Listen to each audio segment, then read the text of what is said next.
பாப்பா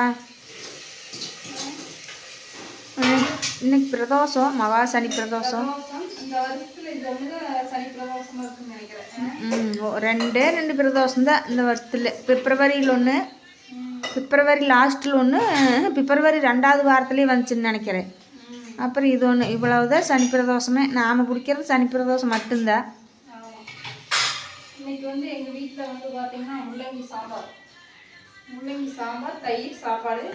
நாங்கள் விரதம் இருக்கோம், இவங்கெல்லாம் மற்றவங்களாம் சாப்பிடுவாங்க. ஆமாம், உங்கள் மாமனார் வந்துக்கிறாரோ? அவரெல்லாம் சாப்பிடுவாரு, குழந்தைங்கெல்லாம் சாப்பிடுவாங்க. நாங்கள் மட்டும் விரதம். உங்கள் வீட்டில் என்ன ஸ்பெஷல் சொல்லுங்க? சனி பிரதோஷம் ஒரு சிலருக்கு தெரியாமல் இருப்பீங்க, வீடியோ பார்த்து தெரிஞ்சுக்கோங்க. கண்டிப்பாக இன்னைக்கு சனி பிரதோஷம் முடியுங்க நண்பர்களே. ரொம்ப ரொம்ப நல்லது.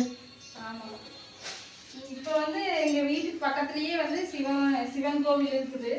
அங்கே வேணால் சிறுமூர் போய்க்கலாம். இங்கே வந்து செவியூரில் இங்கே பக்கத்துலேயே இருக்குது. ஆமாங்க, இன்னைக்கு வந்து சாயந்தரம் 4 to 6 தானே. ஆமாம், இருந்தாலும் மேற்கு பார்த்த சிவனை கும்பிட்றது தான் ரொம்ப சக்திங்க. நாங்கள் என்ன பண்ணுறது, சோழீஸ்வரர் கோயிலுக்கு போக முடியாதாட்டு இருக்குது எனக்கு இந்த தடவை. எங்கே கும்பிட்டாலும் நல்லா தான் சிவன் கோயில். மேற்கு பார்த்த சிவன் தான் சக்தி அதிகம்.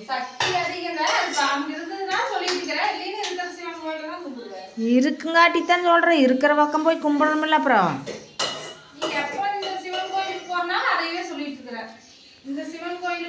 கைலாசநாதர் வந்து கிழக்கு நோக்கி இருக்கிறாரு, சோழீஸ்வரர் மேற்கு நோக்கி இருக்கிறாரு. அது அந்த காலத்து கோயில். ஆமாம், நாம் நின்று கும்பிட்றது அப்படி பாப்பா. அவர்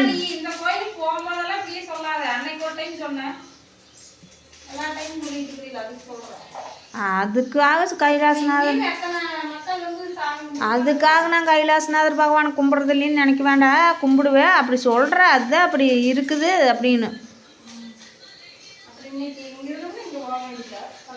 நீ வில்வையலை பூரா எடுத்துகிட்டு வராம விட்டுருக்குற, ஈஸ்வரர் கட்டி போடுறதுக்கு இல்லாமல். காஞ்சிட்டு வருதா? தளன்னு இருக்கு, அது ஏதாச்சும் முறிஞ்சிருக்கு. மரம் பச்சை பசன்னு புதுசாக இருக்குது பூ. அப்படியெல்லாம் காயவே காயாது விடு. நான் நேற்று பார்க்குற தளன்னு அப்படி கிடக்குது, காஞ்சிட்டு வருதுங்கிற திடீர்னு.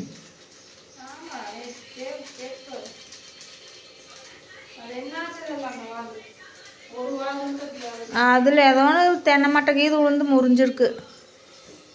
தென்னை மட்டை உளுந்து முறிஞ்சு நிறைய கொத்து காஞ்சு கிடந்தது. நானும் பார்த்தேன். ரசம் வச்ச அன்னைக்கு நண்பர்களே அது பூசி மேலே நுரையாட்டம் வந்தால் கூட சாப்பிட மாட்டாங்க. எப்படி இருந்தாலும் ஒரு அரை போசி 1/4 போசி ரசத்தை வேஸ்ட் பண்ணிடுறாங்க. சூப்பராக இருக்குது. இது வந்துங்க நண்பர்களே, பாத்திரங்களெல்லாம் எல்லாமே வச்சுக்கலாம். நல்லா பெரிய ஸ்டாண்டு. இன்னைக்கு தானே காட்டுறோம். ஆமாம்,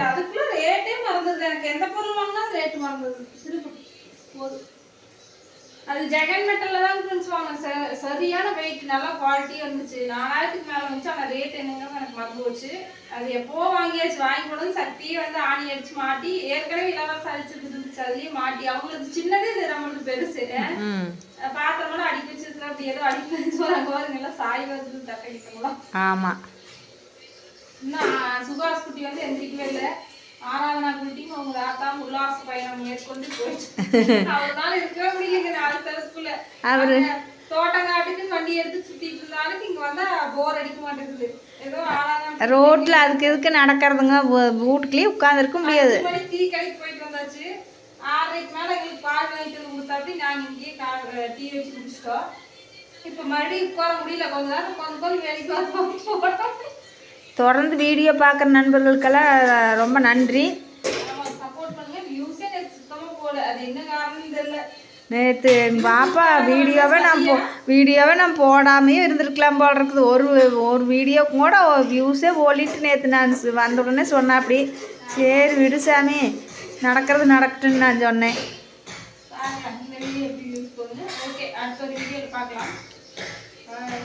வணக்கம்.